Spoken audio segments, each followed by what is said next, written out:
내가 진실로 너희에게 이르노니 온 천하에 어디서든지 이 복음이 전파되는 곳에서는 이 여자가 행한 일도 말하여 그를 기억하리라 하시니라. 아멘.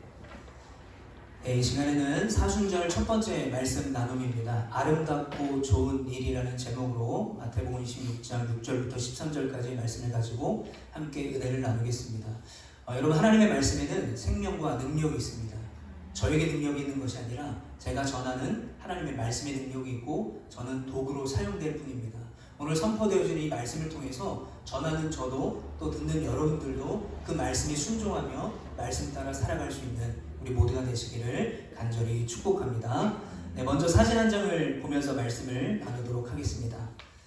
이 사진은요, 마크 리브라는 작가가 찍은 사진입니다. 1967년 작품인 꽃은 전쟁보다 강하다라는 제목의 사진입니다. 이 당시에는 바로 베트남 전쟁이 한창일 때였죠. 미국에는 이 전쟁의 종식을 외치는 사람들이 너무나 많았습니다. 왜냐하면 미국에 있는 군인들이 많이 희생을 당했기 때문입니다. 그래서 1967년 워싱턴 DC에서 베트남 참전을 준비하는 미국의 군인들 앞에 꽃 한 송이를 들고 나타난 17살의 소녀를 찍은 사진입니다.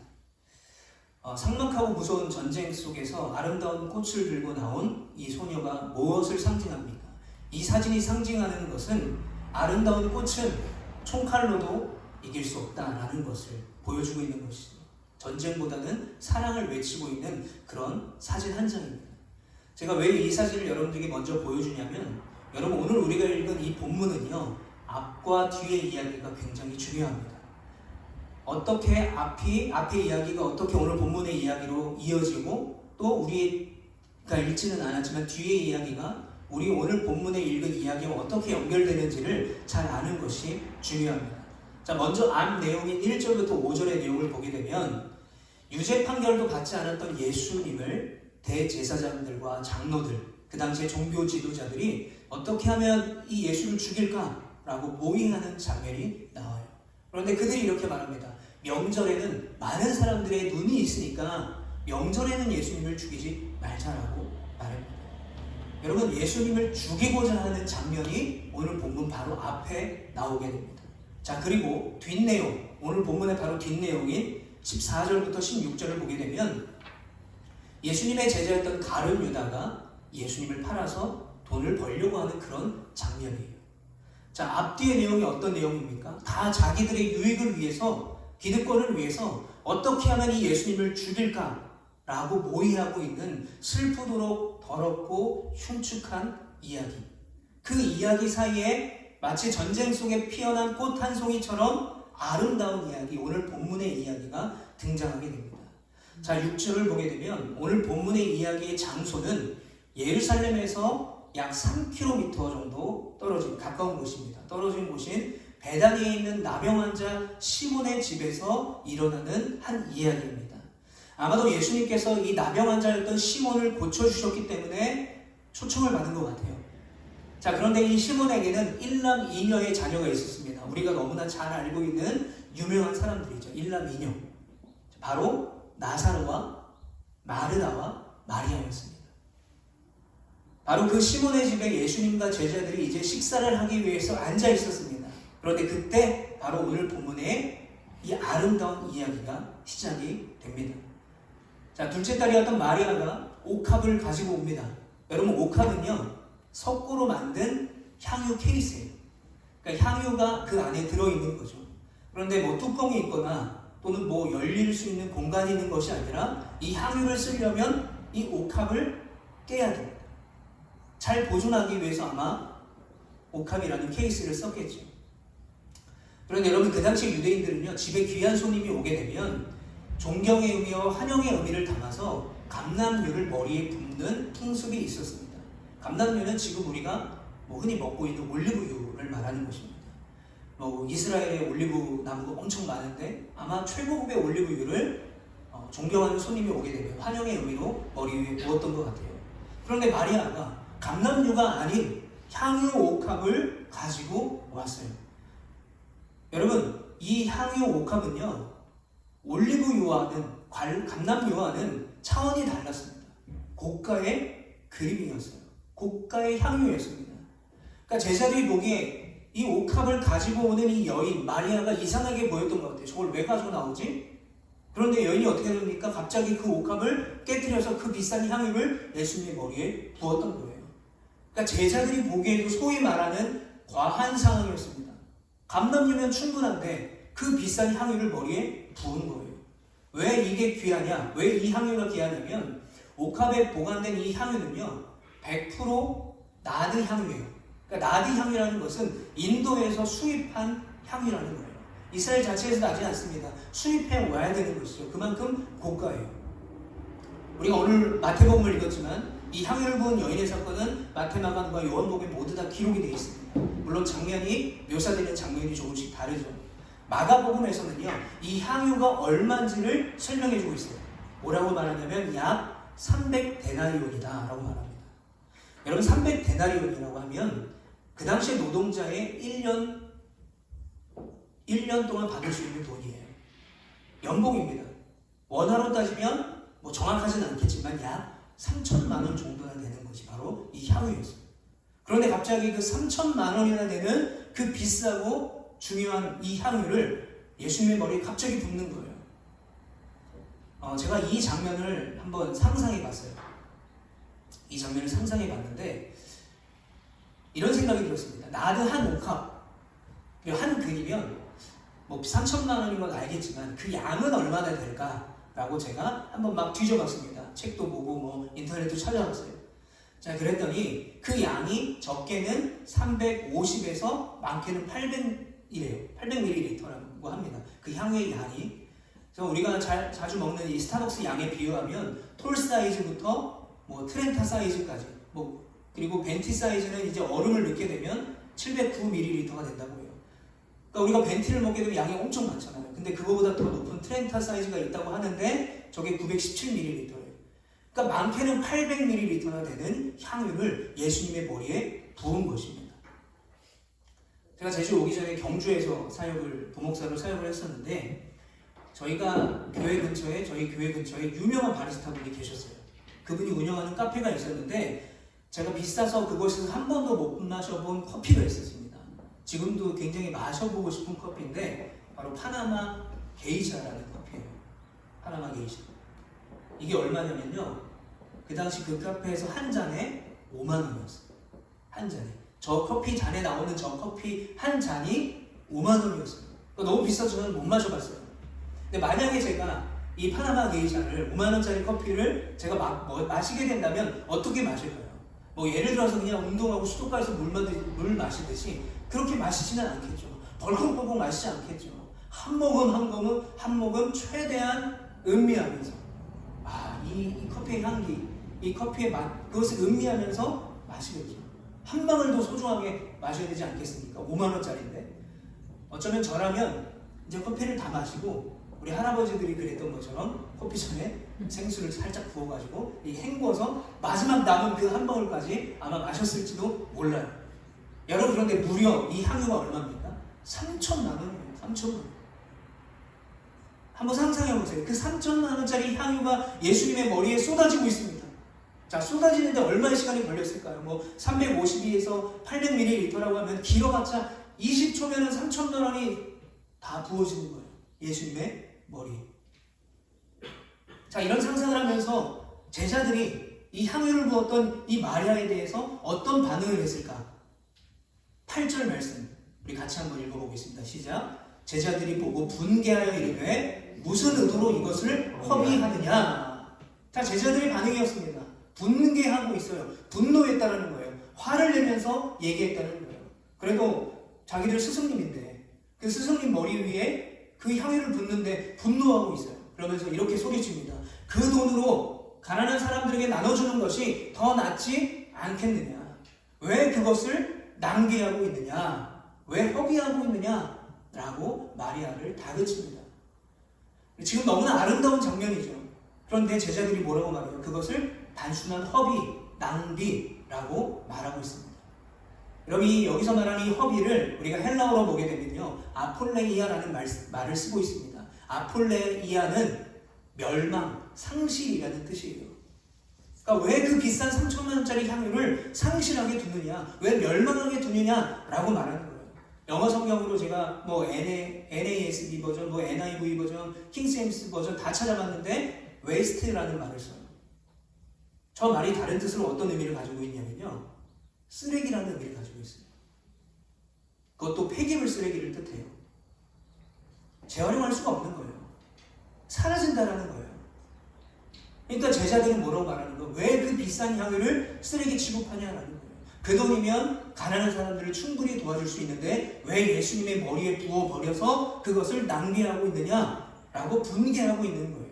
그런데 여러분, 그렇게 분개하는 제자들 사이에서 가장 큰 목소리로 분개하던 한 사람이 있었습니다. 바로 가룟 유다였어요.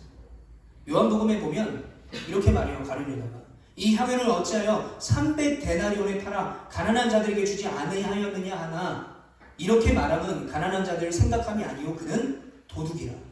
성경에서 가룟 유다를 뭐라고 표현해요? 도둑이라고 표현하고 있어요. 근데 안타까운 건 뭔지 아십니까? 그 돈으로 가난한 자를 돕지 않겠냐, 왜 예수님께 허비하느냐라는 이 말이요, 성경에 기록된 최초의 가룟 유다가 한 말이었어요. 자, 분개하는 제자들과 더 화를 내고 말하는 이 가룟 유다의 반응에 예수님이 어떻게 반응하셨을까요? 우리 10절 말씀도 한번 같이 읽어보겠습니다. 시작. 예수께서 아시고 그들에게 이르시되 너희가 어찌하여 이 여자를 괴롭게 하느냐, 그가 내게 좋은 일을 하였느니라. 아멘. 예수님이 뭐라고 말씀하십니까? 마리아를 나무라는 일을 그만하라는 거예요. 멈추라는 거죠. 그리고 예수께서 말씀하시기를 마리아가 한 일은, 마리아가 그 비싼 향유를 내 머리에 부은 것은 향유를 쓰레기처럼 없애버린 낭비가 아니라 좋은 일을 했다라고 칭찬하고 계세요. 여러분, 여기서 좋은 일을 헬라어 원어를 보면 칼로스라는 말을 쓰고 있는데 이것은 아름다운 이라는 표현이 담겨져 있는 거예요. 그러니까 마리아가 예수님의 머리에 향유를 부은 것은 아름답고 좋은 일을 했다는 거죠. 한번 따라 읽어보겠습니다. 아름답고 좋은 일. 제자들이 다 분개해요. 가룟 유다는 더 소리질러서 비난합니다. 그럴 때 예수님은 이 여인의 행동을 아름답고 좋은 일을 했다라고 칭찬하고 계시는 거예요. 자, 그런데 이때 제자들은요, 아마도 좀 황당했을 거예요. 왜 황당했냐? 제자들이 예수님과 함께 다닐 때 배웠던 것이 뭡니까? 이웃을 사랑하고 가난한 자들을 도우라고 예수님이 그렇게 가르치셨던 거예요. 아니, 예수님, 저희에게 그렇게 가르쳐 놓고 왜 지금은 다른 말을 하십니까? 라고 하면서 황당했을 거예요.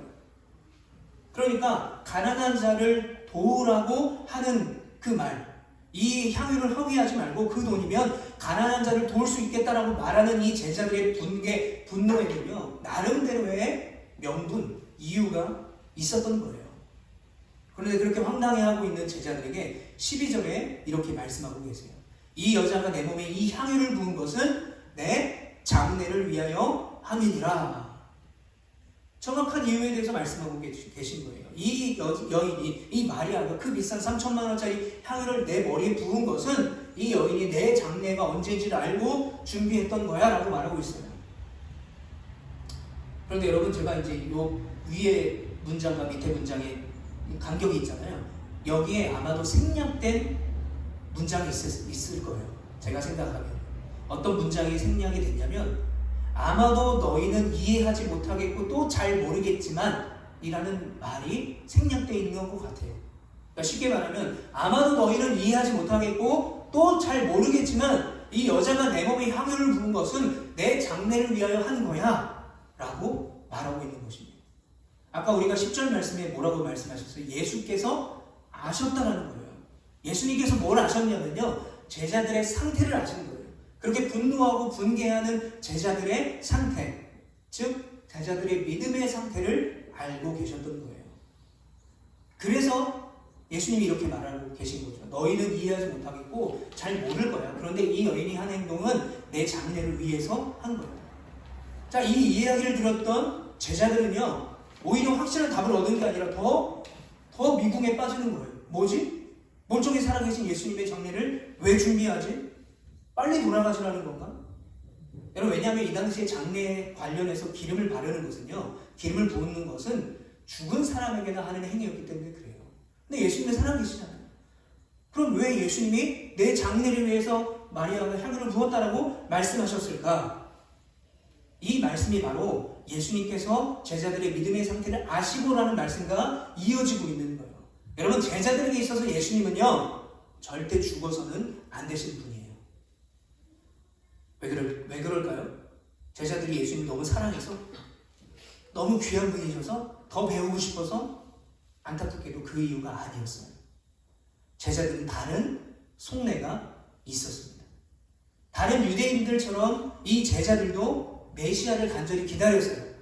그런데 이 제자들이 예수님을 따르기 시작하니 예수님이 죽은 자를 살리고 눈먼 자의 눈도 뜨게 하고 오병이의 기적을 일으키는 걸 보니 이 예수님이 메시아겠구나 라고 믿어지는 거죠. 그런데 그들이 말한 메시아는 어떤 메시아입니까? 우리를 죄에서 구원할 메시아가 아니었어요. 로마라는 나라를 무찌르고 예수님이 이 이스라엘 왕이 되어서 예수님을 잘 따르던 제자들에게 한 자리씩 주실 것을 제자들은 기대했던 거예요. 그래서 세베대의 아들 야고보와 요한이 어떻게 합니까? 자기 어머니까지 데리고 와서 예수님이 나중에 왕이 돼서 우리 아들들에게 한 자리씩 달라고 청탁까지 하는 장면이 나와요.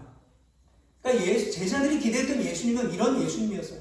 그러니까 제자들에게 있어서 예수님은 절대로 죽어서는 안 되는 분이에요. 왕이 되셔서 자기들에게 한 자리씩 줘야 된다는 거죠. 바로 너희들은 잘 모르겠지만, 너희들은 이해하지 못하겠지만 이라고 생략됐다고 하는 이유가 바로 여기에 있는 거예요.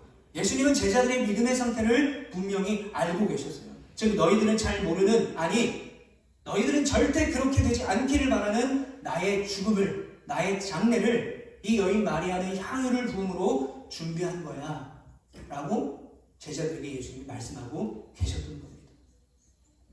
자, 그렇다면 여기서 궁금한 게 있죠. 마리아는 제자들이 모르는 예수님의 죽음을 미리 알고 있었을까요? 그만큼 영적으로 뛰어난 사람이었을까요? 저는 아니라고 생각합니다. 오히려 더 많이 아는 것은 3년 동안 예수님을 따라다녔던 제자들이 아마 더 많이 알고 있었겠죠. 그렇다면 왜 이 여인은 예수님의 장례를 위해 향유를 부었다라는 그 아름답고 좋은 일을 했다라는 칭찬을 받을 수 있었을까? 왜 부었을까? 이유는 한 가지입니다. 예수님을 향한 순수한 사랑과 감사였어요. 왜 그 감사가 생깁니까? 아버지 시몬을 나병에서 고쳐준 분이 바로 예수님이었어요. 오빠 나사로가 죽어서 이미 3일이나 지났습니다. 시신에서 냄새가 납니다. 부패가 시작됐어요. 그런데 그 나사로를 살려주신 예수님이잖아요. 그러니까 이 마리아는 그 은혜 때문에, 그 감사 때문에 그 옥합을 깨뜨려서 향유를 기꺼이 예수님의 머리에 부은 거예요. 그래서 예수님은 마리아의 그 감사의 고백을 나를 위한 아름답고 좋은 일이라고 칭찬하고 계셨던 거예요. 그런데 예수님의 칭찬이 그것으로 그치지 않습니다. 13절 말씀 우리 함께 읽어보겠습니다. 시작. 내가 진실로 너에게 이르노니 온 천하에 어디서든지 이 복음이 전파되는 곳에서는 이 여자가 행한 일도 말하여 그를 기억하리라 하시니라. 여러분, 복음이 앞으로 땅끝까지 전해질 것인데, 그때까지 수많은 복음 전도자가 그리스도의 그 복음을 전할 것인데, 바로 그들을 통해서 오늘 본문에, 오늘 이 향유를 부은 이 여인의 아름답고 좋은 이야기가 같이 전달될 것이라는 축복입니다. 여러분, 호랑이는 죽어서 가족을 남기고 사람은 죽어서 이름을 남긴다고 하는데, 마리아의 이름이 복음이 전해지는 그 곳곳마다 마리아의 그 헌신과 순수한 감사와 고백이, 그 아름다움이 복음과 함께 세상 가운데 전해진다고 하니, 여러분, 이것이 얼마나 큰 축복이겠습니까? 예수님은 제자들도 이해하지 못하고 제자들도 깨닫지 못하고 많은 제자들과 그 당시의 종교 지도자들과 가룟 유다까지 어떻게 하면 예수님을 죽일까? 어떻게 하면 예수님을 통해서 내가 뭘 얻어갈까라고 생각했던 그 삭막한 상황 가운데 자신에게 3,000만 원이나 되는 그 향유를 아낌없이 부은 그 여인을 칭찬하고 축복하고 계셨던 거예요. 여러분, 오늘 설교는 사순절 첫 번째 말씀 나눔입니다. 앞으로 4번의 사순절 말씀의 나눔이 이 마태복음을 통해서 이어질 것입니다. 그리고 그 이후에는 종려주일 말씀이 한 번 진행될 것이고, 부활주일에는 부활주일 말씀으로 그렇게 이어가고자 합니다. 여러분, 사순절을 우리가 보내고 있는데 이 사순절이 어떤 의미일까요? 우리가 지난주 수요일날 제수요일 예배를 이곳에서 드렸는데 그때도 말씀을 나눴지만 사순절을 영어로 하면 렌트라고 해요. 이 렌트라는 말이 어떤 의미를 가지고 있냐면 봄철이라는 의미를 가지고 있습니다. 이것을 어떻게 해석할 수 있을까요? 춥고 어두웠던 비극적인 우리의 죄로 인해서 우리는 영원한 사망길로 갈 수밖에 없었는데 예수님이 십자가의 대속의 주목으로 말미암아 우리의 생명이 구원받은 따뜻한 봄을 맞이할 수 있게 된다는 거죠. 이 사순절이 지나가면 예수님이 십자가의 죽음으로 말미암아 우리가 새 생명을 얻게 되는 그 귀한 따뜻한 봄이 우리에게 온다는 것, 우리가 그것을 기대하고 그 은혜에 감사하는 것이 바로 이 사순절 기간입니다. 최근에 이제 제주도에 여기 서귀포 성산 쪽에도 유채꽃이 많이 피었더라고요. 이 봄을 알리는 꽃이 저는 제주도에서 이 유채꽃이라고 생각을 합니다. 그래서 많은 분들이 이 봄이 되면 제주에 여행을 오셔서 유채꽃을 구경을 하는 것을 보게 됩니다. 그래서 유채꽃이 피면 제가 이제 제주도에 산 지 2년 정도 되는데 어떤 느낌이냐면 이제 이 겨울이 끝나는구나. 육지에서는 경험할 수 없는 바람이 옆으로 불고 눈이 아래서 위로 올라오고 지긋지긋한 그 눈이 이제 그치고 그 춥고 어두운 겨울이 끝나고 이제 봄이 오는구나라는 것을 알게 되는 것이 바로 유채꽃입니다. 여러분 사순절이 그런 의미입니다. 춥고 어두운 우리의 죄악의 길이 끝나고 사망의 길이 끝나고 우리를 구원한 십자가의 은혜, 그 봄의 은혜로 우리가 나아가는 것입니다. 여러분 예수님께서는 지금 십자가로 걸어가고 계신 거예요. 자발적으로. 왜요? 십자가에 돌아가시기 위해서 이 땅에 오셨기 때문이에요. 그런데 여러분 오늘 본문을 둘러싼 이야기들이 어떤 이야기입니까? 대제사장과 종교 지도자들과 장로들은 어떻게 예수를 죽일까 모의합니다. 사랑하는 제자 가룟유다는 어떻게 예수님을 더 많은 돈을 받고 팔아버릴까 라고 궁리합니다. 나머지 제자들은 어떻게 하면 내가 예수님 덕에 한 자리를 차지할 수 있을까 라고 합니다. 이런 이야기, 삭막하고 어둡고 무서운 이야기가 넘쳐나는 곳에 아름답고 좋은 일을 하는 마리아, 그 이야기가 오늘 등장한 것이죠. 아무리 자발적으로 걸어가는 십자가의 길이라고 하지만 얼마나 마음이 아픕니까? 제자들도 예수님에게 바라는 것은 내가 어떻게 성공할 수 있을까? 내가 어떻게 돈을 벌 수 있을까? 이것밖에 없는 그런 상황이었습니다. 그 마음 아픈 문장들이 가득한 곳에 이 마리아의 예수님에 대한 순수한 사랑 고백과 그 향유의 향기가 너무나 넘쳐나는 장면이 바로 오늘 본문이라고 할 수 있는 것입니다. 그래서 여러분 우리가 오늘 본문을 통해서 꼭 기억해야 될 것이 있어요. 바로 그것은 뭐냐면 먼저 하나님을 향한 순수한 사랑이 회복돼야 된다는 거예요. 다른 목적이 아니라 어떤 다른 동기가 있는 것이 아니라 하나님 나를 구원해 주신 주님의 은혜에 내가 그냥 감격할 수밖에 없습니다. 내가 그 은혜를 고백할 수밖에 없습니다. 주님을 내가 사랑할 수밖에 없습니다라고 고백할 수 있는 여러분 되시기를 간절히 축복합니다. 여러분 우리가 하나님의 은혜로 구원받은 하나님의 백성이라고 한다면 우리에게는 그 무엇보다 하나님을 향한 순수한 사랑과 온전한 사랑이 있어야만 하는 거예요. 그것이 우리에게는 먼저가 되는 것입니다. 하나님을 사랑하는 것이 우리에게 먼저가 되어야 돼요. 하나님을 사랑하는 것이 먼저가 되지 않고 다른 것이 우리에게 먼저가 된다면 목적이 불분명해지는 것이죠. 가치가 불분명해지는 것입니다. 여러분 아까도 말씀을 나눴지만 성경에 기록된 가룟유다의 첫 마디가 뭐였습니까?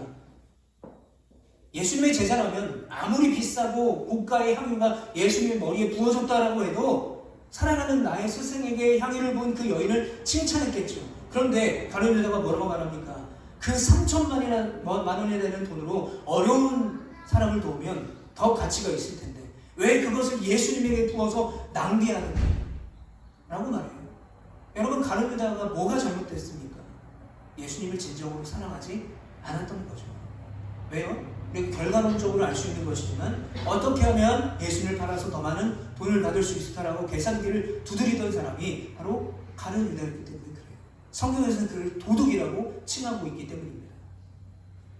여러분 나머지 제자들도 마찬가지예요. 예수님을 진정으로 사랑한 것이 아니라 그들의 우선순위가 잘못됐던 거예요. 즉 그들은요 자기들에게 유익이 되는 일에만 열광했던 것입니다. 그러면서 향유를 부은 그 마리아의 그 향유의 그 돈으로 많은 이웃을 도와줄 수 있다고 말하는 것 자체가 위선적이라는 것이죠. 우선순위가 잘못되어 있다는 거죠. 예수님을 진짜로 사랑하지 않았다는 것입니다.